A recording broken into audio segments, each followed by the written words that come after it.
Hello, everyone. It is Monday night, and I am so excited to introduce you tonight to my friend, Candice Patterson. And I think you will really enjoy this opportunity to get to know her and learn more about her books and her writing.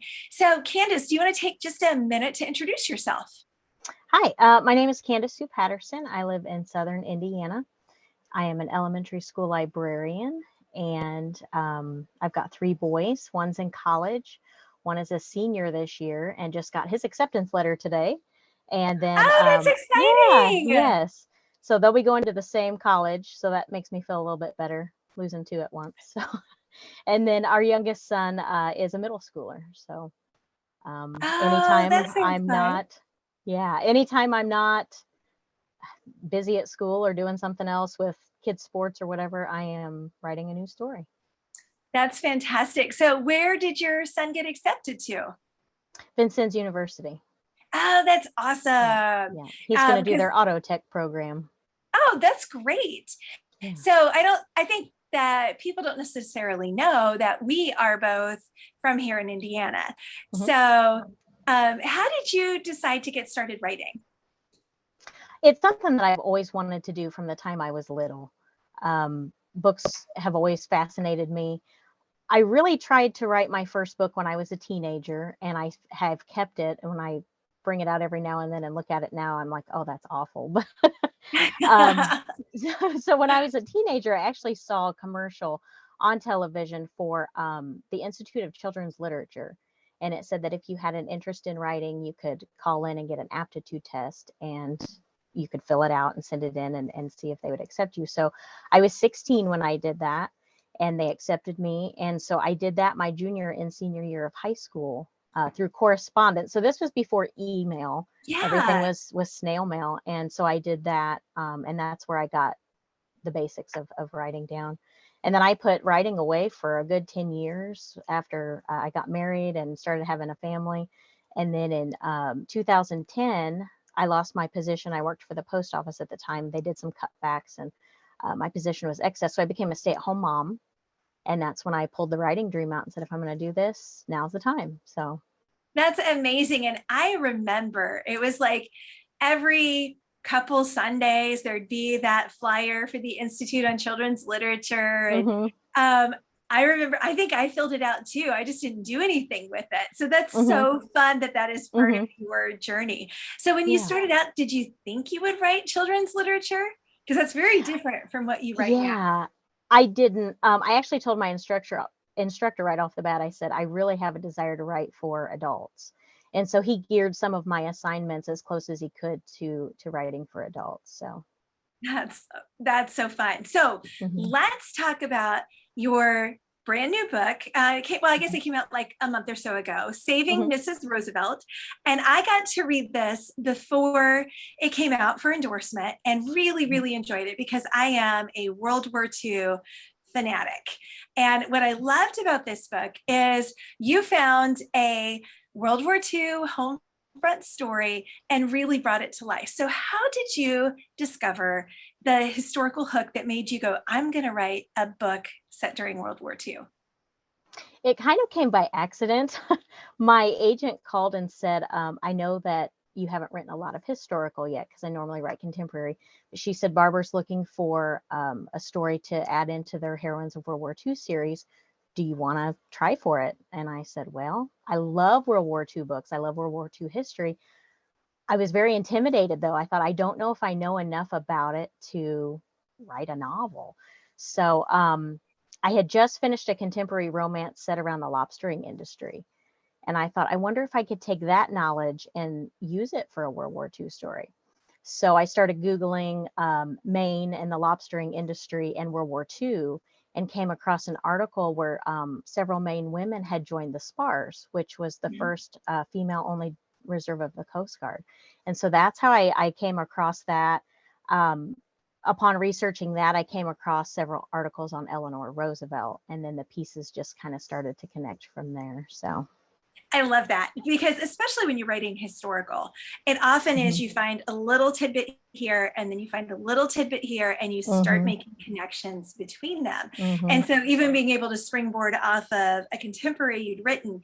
So why lobstering? I mean, I don't wake up and go, you know what? I think that'd be a great industry to set a book in. I know, right? I love Maine. That's one of my favorite places. We've been several times over the last few years, and lobstering is something I'd love to go and try. Some of the lobstermen will actually let you charter and work with them for a day. So I would love to do that. So I'm just fascinated with anything Maine, anything on the coast. And so yeah, I thought that would make a nice setting for a contemporary romance, but then it ended up working out well for a historical. So that's awesome. And I've never been to Maine, or if I have, I touched it, like when we were doing that big family East Coast trip back when I was a teenager. And so I think that's just so fun that I know for me, I have often gotten story ideas out of traveling and out of going somewhere and going, oh my gosh, it would be so fun to set a book here. And then again, the ideas start going. And for me, it was Mackinac Island. And I still want to set some in Italy or Europe sometime, but we'll see if that happens. So you said you were doing research on World War II and you stumbled across a couple articles on Eleanor Roosevelt. So what about Eleanor made you go, oh, now this is going to become part of my plot?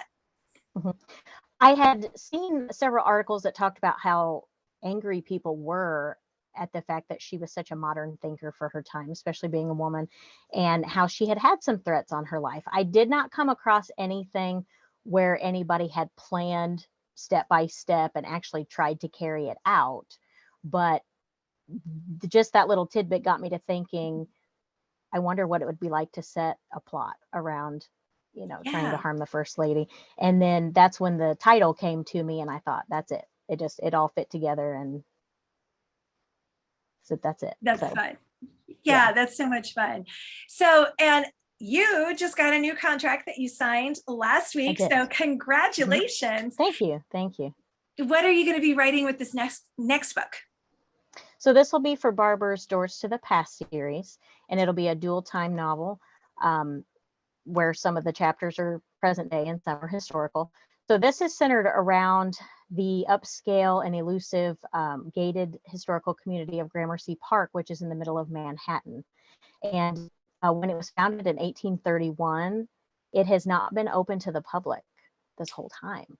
So there's all the secrecy of, why aren't the gates open? Are they hiding something? Or are they just trying to protect what's inside? And so it's actually going to center around a investigative journalist who comes across these post-Civil War counterfeit bills, and her paths will cross with a New York City governor candidate. And one of them is going to find out through putting the clues together with these bills that their family has a very dark past. So I'm looking forward to writing that. Yeah, that should be a lot of fun. And I've always thought split time novels would be challenging and a lot of fun to write at the same time, because you've got to weave the contemporary and the historical together, and people who do it right do it so well that it keeps the pages going. So that should be a fun challenge for you. So how do you, when you're thinking of like your characters and how you're going to create your story, how do you decide, okay, so Lobstering, you thought, oh, that would be fun from having gone to Maine, but now you've got an investigative journalist and a governor's candidate. So how do you come up with which characters are going to work and how they fit into the story? Well, I knew that the end result was going to be that one of them was going to find out there was a dark history. So I thought I need to have one of them be in the spotlight somehow in order for that to affect them. So I don't know. For me, for some reason, the first thing I thought of was governor of New York City. I mean, that's going to definitely put you in the spotlight. And then the investigative journalist, I don't even know where that came from. I just happened to stumble across that, and I thought, well, that works. But my husband, actually, he's the one that came across the idea for Gramercy Park. He's not a big reader. He might read one book a year, and he was reading a book that just vaguely mentioned Gramercy Park. And he said, have you ever heard of that? Do you know what that is? I said, no, I don't. So we started Googling it, and that's how we came across the fact that it's been gated for all this time. And but the more I researched that, the more I thought there's a story there. There's Yeah, definitely got to be a story there. that's so So I funny. guess they do have a Gramercy Park hotel there. And if you are a guest there, they will let you out into the garden area, but they follow you. You are not allowed to take a phone or a camera. You have to leave all that with them. And there's just, I don't know, there's enough Oh my secrecy to gosh. it. I think it's really odd, but I thought that would make a good story. Absolutely. So are you going to go stay at the Gramercy I Park would love Hotel? to. I think they're usually $500 to $600 a night, so I probably won't, but I would love to. I don't know. That could be a business expense. I mean, I think you might have That's to true. go through there That's just to true. see Hmm. and, make sure you've got it all right. Because that really Yes. is intriguing. My fingers are kind of Yeah. itching to go Google and be like, Yeah. okay, so what's going on inside that gated community? I also have that Exactly. Veggie Tale song going on in my head right now too. We have a Well, silly. and something I thought was really interesting as I was researching that is there is a place right across the road called the Players Club, and that is a club that's been around about Yeah. as long as Gramercy Park. And it has ties to Edwin Booth was a member, and so was Mark Twain, and all these famous people. And Yeah. so some of them might pop up in the story a little bit here and there That too. is But so much fun. yeah, yeah. It sounds like you've got some rich history and details to Hmm. work with, but also enough vagueness to it that you can have a lot Hmm. of fun with it and Yeah, kind of yeah. create your own. That's so cool. So how did you get started? Because you did the children's writing course back when you Hmm. were in high school, but then how did you decide, because you've got 5 books with another publisher, so Hmm. how did you decide that, okay, I'm going to do contemporary romance and I'm going to get started in this? Because it's one thing to say, okay, I have time now, now's the time Hmm. to really test the dream and see what can happen, and then there's the actually putting your butt in the chair and Hmm. making the words flow. So how did you Hmm. make that transition? Because I think a lot of people will say, it's something like 85% of people will say, I would love to write a book, Hmm. but not very many people actually execute on that, but you have multiple times. Hmm. Yeah, my inspiration was actually Denise Hunter. I Oh, was she's reading one of amazing. her books. Yes, I love her books. I was reading one of her books while I was rocking the baby to sleep for his nap. And in the back of her book, in her bio, she talked about how she would write during her kids' nap times. Mhm. And that was the inspiration for me. Okay, I'm going to do this every day. I'm going to write during the nap times. And so that's how I got started. And then my older two boys, they were off at school each day, and the baby just happened to nap several times a day, so it worked out for me. But yeah, it's something that once he became a kindergartner and I went back to work, I've really had to figure out a good balance between, okay, I work these hours, when am I going to fit in writing? And so I have to work it in my schedule. Some days I might get 30 minutes and other days I might get several hours, but I got to make myself, just got to make myself do it. Yeah, and I think that's the key, is the consistency, because Hmm. I have a new contract that I've got to start writing on and a couple others in the works, and I'm like, okay, I got to get that discipline back in, Hmm. start saving those time slots, saving those hours, because you do kind of need to take the flow.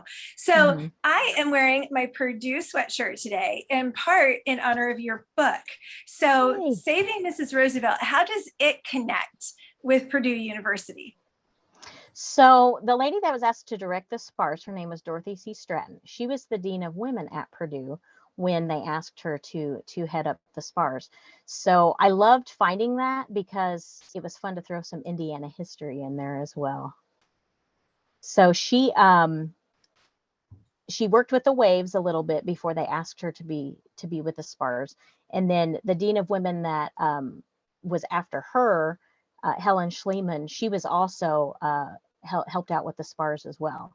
So they were also good friends, at Purdue and then with the Spars also. So. Yeah, it was really fun seeing their names in the book and Hmm. seeing them as characters, because like there's Schliemann Hall at Purdue, Oh, awesome. and there's all these connections Hmm. because of how formative they were, and so then to Hmm. see them in the book. So some people may have heard of Waves, but I don't think very many people have heard of the Spars. And Hmm. so the Spars were associated with the Coast Guard, but what kinds of duties did you find or jobs that the spars would do when these young women would sign up and say, okay, I want to do my part in the war? Mhm. Yeah, they did a lot of clerical work. They would also go out and patrol the waters. Some of them were in charge of keeping the coastline safe. Um, I didn't find anything super dangerous. Like in Saving Mrs. Roosevelt, the character goes back under the ruse of a dishonorable discharge to find out who in her hometown is threatened the first lady. So I didn't find anything quite that dangerous in real life with the spars. But some of the women did run the Lawrence station in Massachusetts, which they controlled the radio waves to talk back and forth to the ships. And that was really important to communicate that, because sometimes those ships were bringing supplies or um, you know people in and out of port that would need help. So they used 11 women from the spars to run that station while the men went off to fight. That's awesome. And I think that there's so many of those kinds of stories that Mm-hmm. we're just still now beginning to really understand, Mm-hmm. the roles that women played, and beyond just Rosie the Riveter, which that was critically important, but a lot of Mm-hmm. other types of roles and responsibilities. And got a couple books still in me on those, Oh yeah. because I think it's fascinating. And I think that Mm-hmm. it's one of those kind of untold stories that is Mm-hmm. really interesting and inspiring at the same Mm-hmm. time. So if you were going to run into someone who wanted to start writing, what piece of advice would you give them? Just do it. um, just make yourself sit down and do it. You're not gonna like the first probably several drafts that you write, but just keep doing it. Eventually everything just falls into place. You start figuring things out. Definitely be a reader. Read everything you can get your hands on. See how other writers do it, but yet keep your own voice at the same time. Yeah, that's really great advice. Just do it, put your butt in the chair and write, and then read. Mhm. Writers who don't read, I just always kind of shake my head and go, how do you do it then? Yes, yes. Because there's so much that I think feels instinctive to me because I read all the time. And so you Right. can be writing and be like, oh, that's why this isn't working. That doesn't make Hmm. sense.